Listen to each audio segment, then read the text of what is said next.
Welcome back, ladies and gentlemen, to another episode of Legend of Zelda, Link to the Past. I almost did it again. So when we last left off, we got ourselves the gold sword, a blue tunic, and the bow and silver arrows. Now, I usually record these episodes in batches. Oh, first things first. You see this hand to the left? Or the statue's left? Yeah, if you pull it, you can get some rupees out of it. No big deal. So, I usually record episodes in batches, and so by the time you see this episode, I'll probably have already made a decision regarding it, but apparently YouTube didn't like the Hyrule Castle main theme, and had given my channel a copyright notification on it. It's not the algorithm or YouTube itself said it wasn't a strike against me, but you see, if there's anything wrong with a video, and I mean anything wrong with it, I can't make them into YouTube Shorts. And if I can't make them into YouTube Shorts, I don't have anything with which to get people to watch the full-length videos. I mean, I'm sorry to say, ladies and gentlemen, I can't be a Let's Player and only show you... I can't play a game that's only 60 seconds long and expect people to come back for more. Anyway, this is Turtle Rock. This notification here from Sahasrara basically asks you if you have the Medicine of Magic. He doesn't recommend going any further, but we don't really need the Medicine of Magic, honestly. I mean, if you play this is the optimal playthrough, so you won't really need it so much.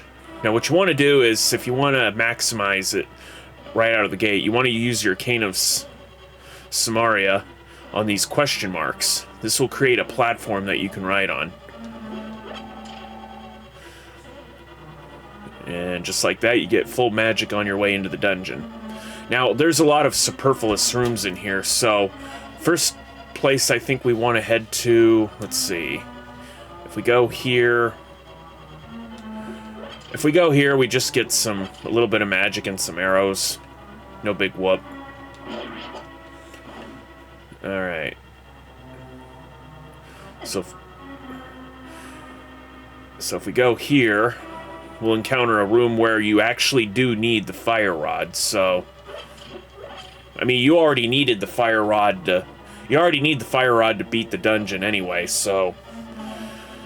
Now what you're supposed to do is ride this platform and grab your fire rod and light the torches.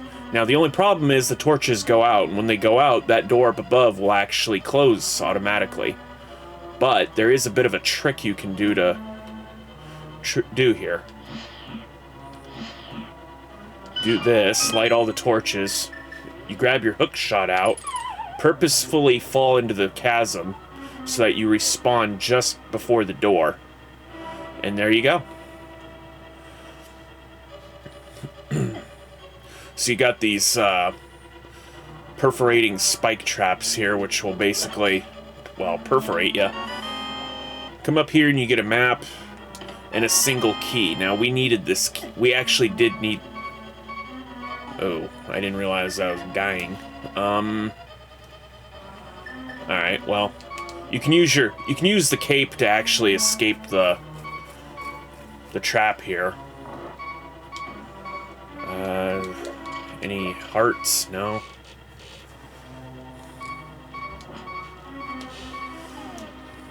Alright.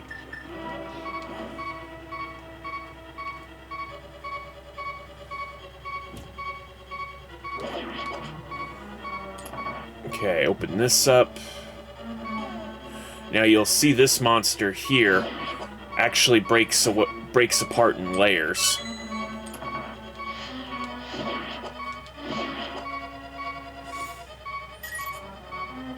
Come up here.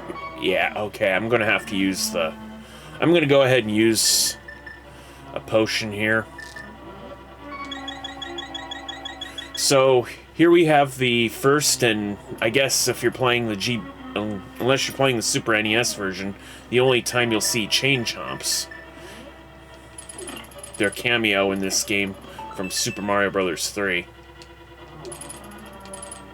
Okay, so the hook shot can't actually go through this, but weapons like your boomerang can.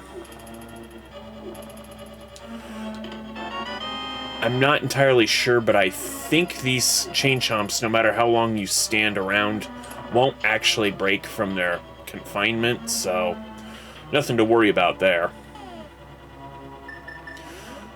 I will grab the magic powder to turn one of those into a fairy.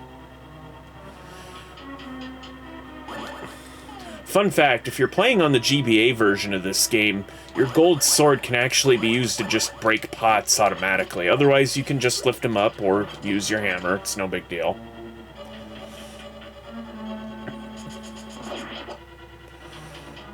What we want to do is we want to come down to the bottom right and go through these tubes. Okay, we come to this room. You want to take the first one on your left here, which will take you to this room up here.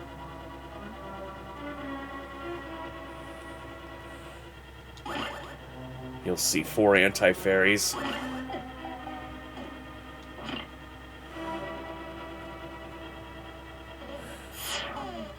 I'm going to go ahead and use the Bombos medallion because it helps get rid of the enemies all around. You don't have to use the... I don't think you have to use the Bombos. I don't think these guys drop...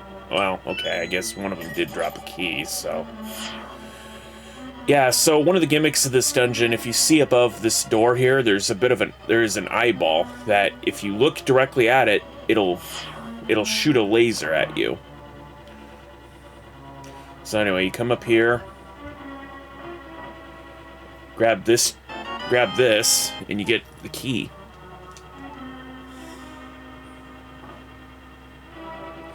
And I believe this is just a return trip. Again, I mean, unless you're very stupid with your magic consumption, I mean, you're not going to have any problems. You'll find that if you don't use your magic very often, this dungeon is pretty generous with the magic drops, so there is at least that to look forward to. So now that we have the big key, what we want to do is we want to head to this tube up here so that we can come down here.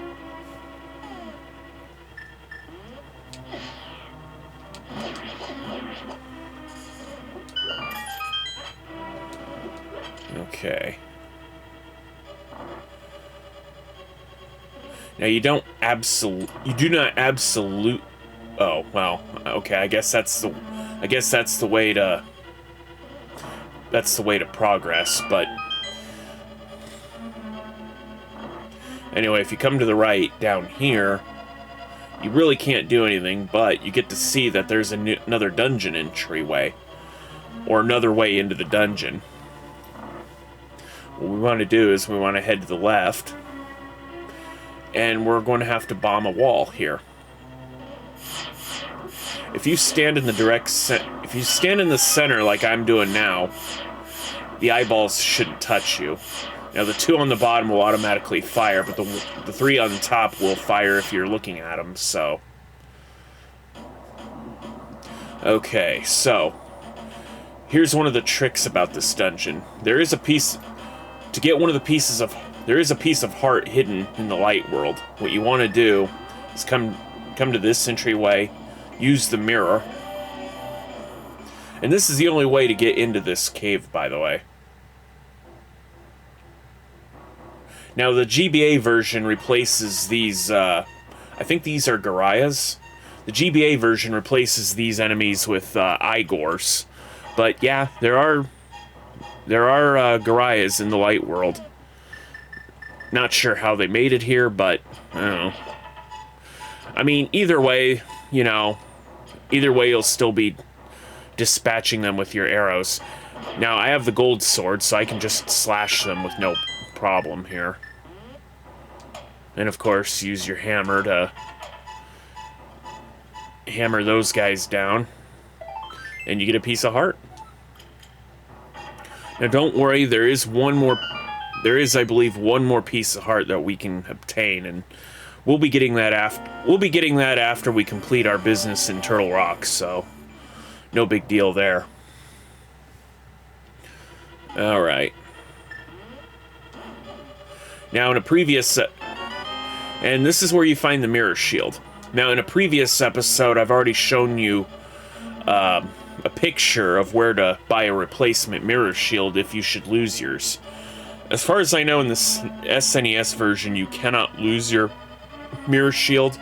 And as you can see, it covers most of Link's sprite. But it has an extra feature where if you happen to be holding out your sword like this, Link will actually hold his shield off to the side. And yes, this shield actually does function this way.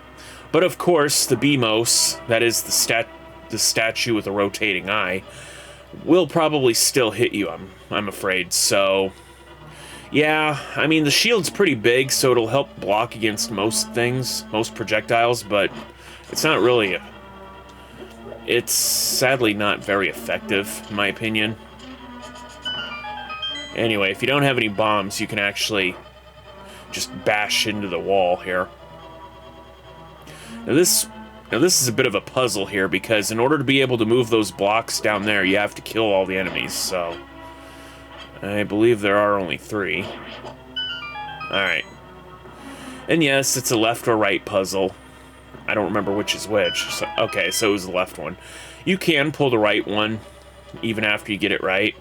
And in this case, bombs will drop. But you'll be treated to a special rupee room.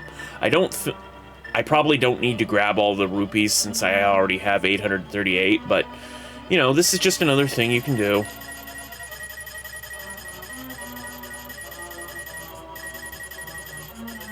Yeah, may as well grab them all while we're here, right?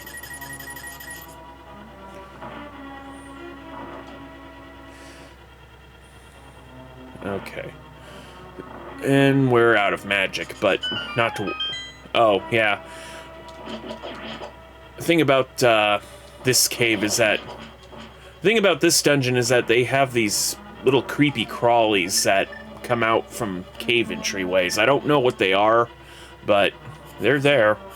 And yes, they can hurt you, so... Just another thing to watch out for, I suppose. Okay, unfortunately, this is the absolute worst place to... Okay, so you have a bit of a puzzle in the dark. So there's a door in the bottom. There's a door straight ahead that needs a switch to be pressed in. Where is this switch? It's on an island here. As long as you hold the D-pad in a direction, you know, the platform should move in that direction when you come across the turn. Now now I'm going to turn up the volume here just a little bit more.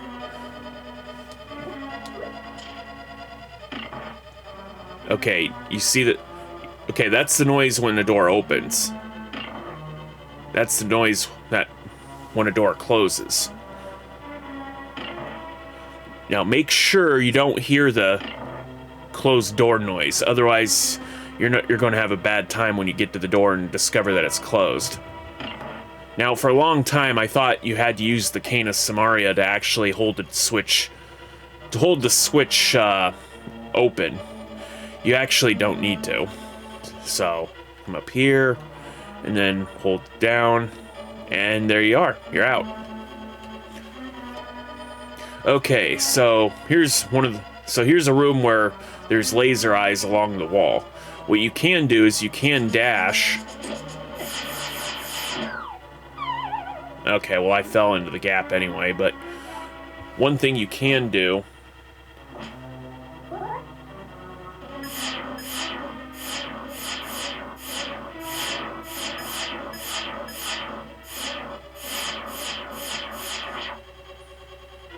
Okay, so there's a locked door. We actually need to go through that. We actually do need to go through that door. There's a few chests in this room, but the one we need is the one all the way at the bottom.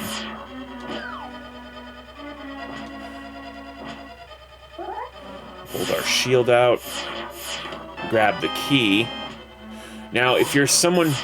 Now, if you don't feel confident that you can survive the boss, what you can do to have a quicker return trip is bomb this wall to create yourself an exit from the dungeon. Fun fact, when you restart from the entryway of a dungeon, it restarts you from the entryway you took to get into the dungeon. The last entry you used to get into the dungeon, not the main entrance. I actually don't really need... I mean, we have the power of save states, so we don't really need we don't need to max out on fairies, but I'm going to do this anyway because I think I can... Oh, did I get full magic? I don't remember getting full magic. Huh. I'm not crazy, right? Okay, well, you can come into the light world, you know, go to this cave, get some fairies, put some in a bottle or whatever. Like I said, we have the power of save states, so we don't really need to do this. Actually, I do kind of want to know how I got the...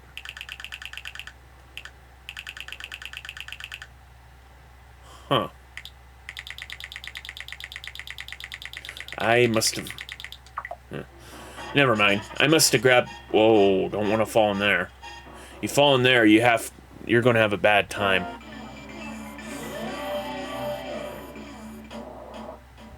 Okay, so...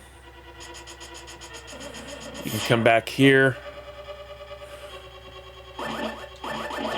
You can fire some sword beams at that guy. And yeah, and here we are at the second to last room here.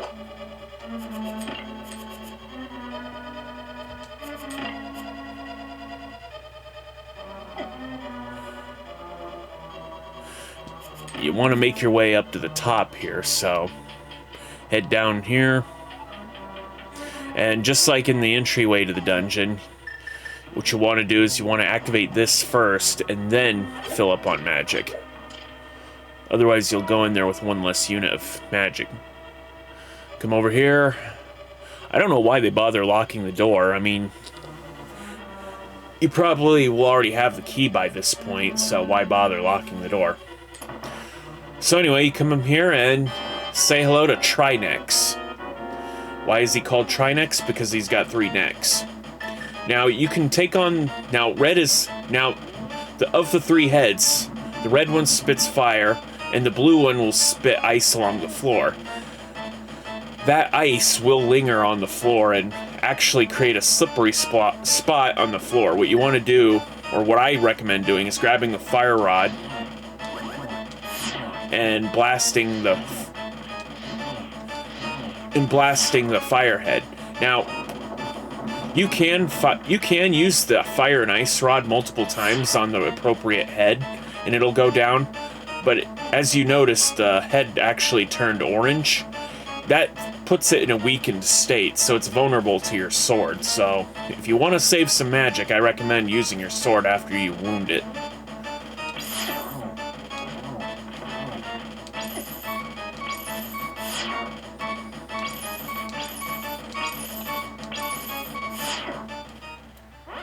Okay.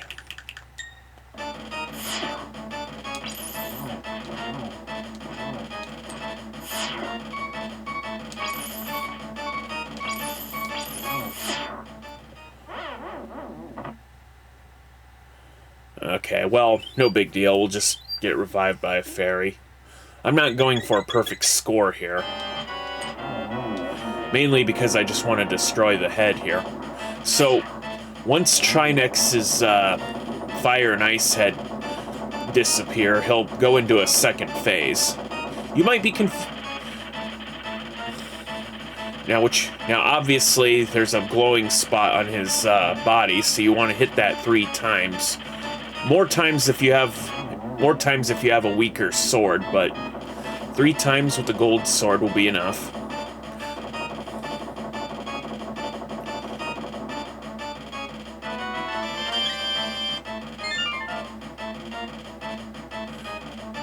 Yeah, the spikes here don't... I think it's only after you beat the boss, but the spike hazard actually turns off, so... And there we did it. We saved the 7th maiden. But more importantly, that 7th maiden happens to be Zelda. Now what you're going to see is a different dialogue here. She thanks you for rescuing her. Ganon's waiting inside of his tower to pass through the gate linking two worlds. Unlikely anyone can stop him once he passes through the gate. Now this dialogue is unique if you don't have all the maidens. Sub-maidens still need your help though. Once you rescue them all, go to Ganon's tower, who are of the bloodline of the wise men, will then use our power to break Ganon's barrier. You must return peace to this country. Do you understand? Yeah, I got it. And there we go. We saved Princess Zelda. So she tells you to hurry. She tells you to hurry up. You go out of your way to save her first, above all the other maidens, or most of the other maidens. And yet she tells you to go back and save the others.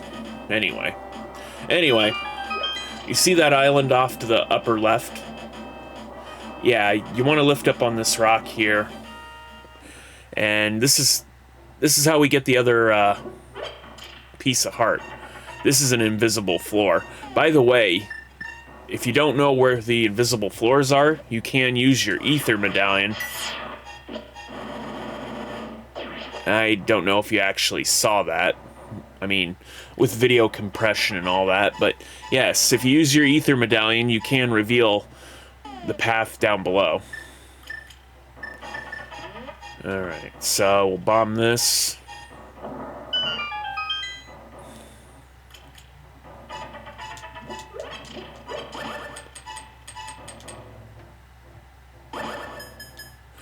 Yeah, so if you want to know if you can bomb something or not,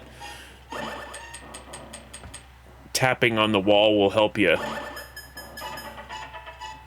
Tapping on the wall will indicate what you can and can't bomb. Okay.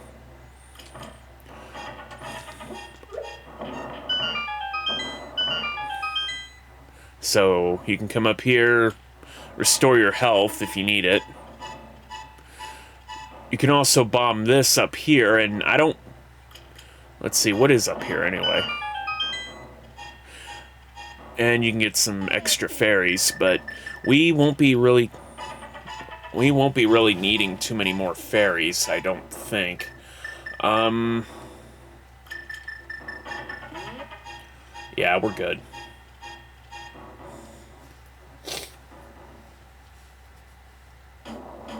Alright, so now that we're here,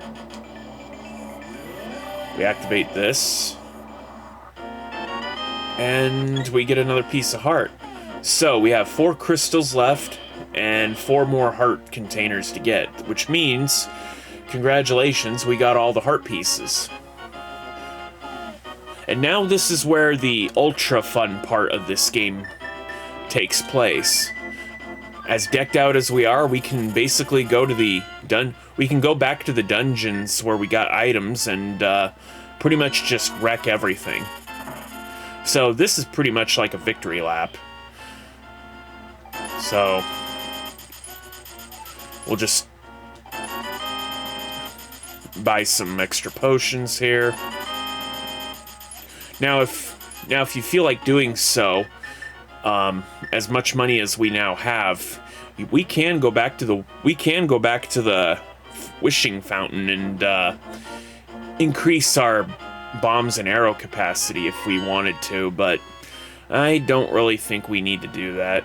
I mean, I think we're good where we're at, so... Okay.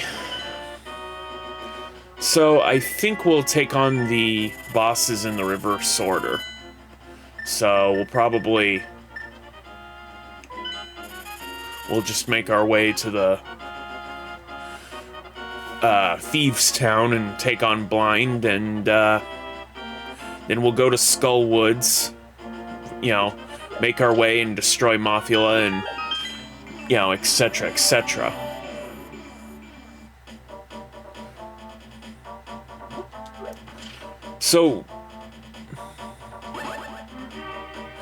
So yeah. Oh, fun fact about the... Oh. Okay, he just... So, fun fact about the signposts in this game. If you're playing on the GBA version, if you use your Master Sword and slash at it, you'll actually cut it in half and get a sweet animation. But, you know, don't really need to, so... Alright. Head back in here.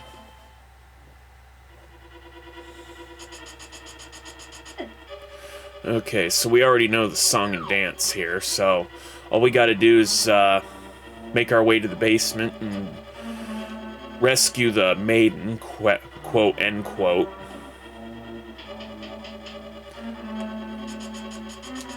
Yeah, I still don't understand the idea of Blind dressing up as a lady to trick people into coming down here.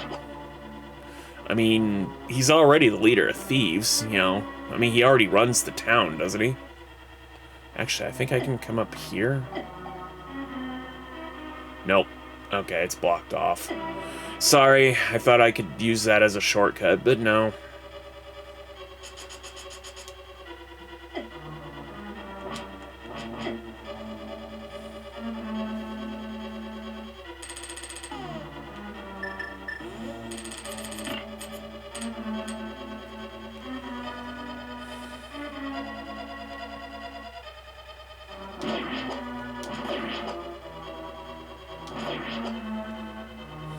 Alright.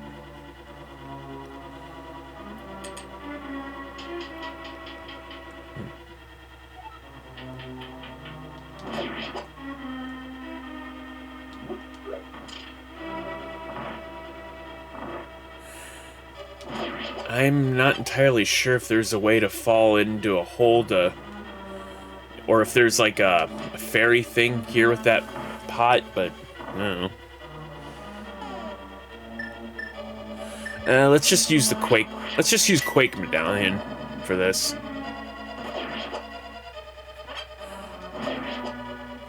Yeah, so once again, stunned enemies will always drop a rupee.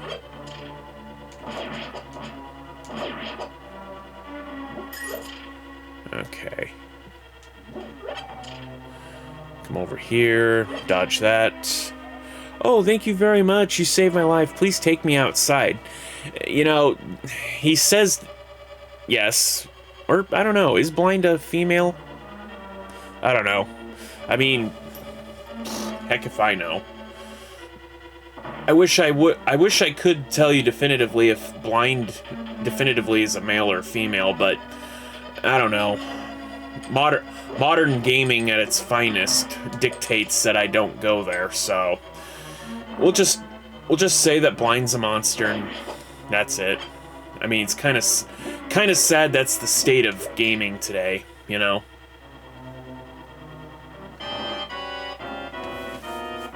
But yeah, if you try to take Blind outside the normal exit to the dungeon, you know, the monster won't let you.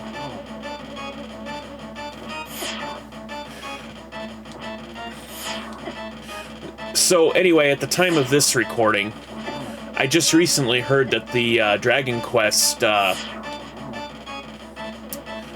remake, the 2D HD or whatever, presumably is getting rid of genders, I guess, which, you know, I mean, in the original, it didn't really play too big of a role anyway, apart from dialogue changes, I think, but still, I mean, look, I get that people don't want to, you know, answer that question anymore if you're a male or a female, but I think video games that are going to have any kind of character customization, whether it's one-time character customization or anytime character customization, should have the decency or courage, I think, to, instead of asking you straight out, you know, if you're a boy or a girl, just ask what pronouns you want the NPCs to use when talking about you or addressing you directly. I mean, after all, I think everybody, and I do mean everybody, regardless of, you know, how they identify themselves, I think everybody would rather, you know, people get it right the first time, right? You know, it's like back in the 80s, you know, where you have your long-haired surfer dudes, you know? I'm sure the surfer dudes don't like it when someone walks up and says, you know, "Hey, girl," and, you know, they turn around and it turns out to be a guy, you know? Like, I mean, listen, you know, if somebody's going to talk to you, you know, you want them to get it right the first time, right? And, you know, I'm sorry to say, sometimes it's not blatantly obvious, you know, whether someone is or is not a boy or a girl. Think of it like think of it like two colors that are very similar to one another in a box of crayons. I mean, no kidding. I had a box of crayons once. I think it was like a 64 pack of crayons or something. Anyway, I pulled out two crayons, and I kid you not, one of them said yellow-orange, and the other one said orange-yellow. And, you know, I'm not stupid, right? You know, I'm not stupid, but I looked at the two crayons side by side, and honestly, I couldn't tell them apart. In fact, I even used them both, and, you know, just to compare the two, and, you know, I don't know. Crayola must not have done a very good job in describing it, or it could have very well have been a case of two of the same crayon being placed in the box, just given a different label. I mean, I guess it happens, right? I mean, some things are made by machines and not human beings, but still, you know, I'm just saying, long end of the short of it, you know, I would rather, you know, better to get it right than to guess, right? And, you know, nobody should be afraid to ask if necessary, you know, because after all, I mean, if you're filling out a job application, you know, that is a legitimate question, I think, you know, what pronouns do you want to use? And some of them even say, prefer not to answer, you know. Of course, if you have character customization in a video game and, you know, you say you're a boy or a girl, but they use non-descriptors anyway, then what was the point of asking in the first place, you know? I mean, you may as well just go as a robot, you know? But anyway, I digress. I've talked long enough, so this is the end of this episode, so thank you so much for watching, and please remember to like, comment, and subscribe, and I'll see you in the next one. Later.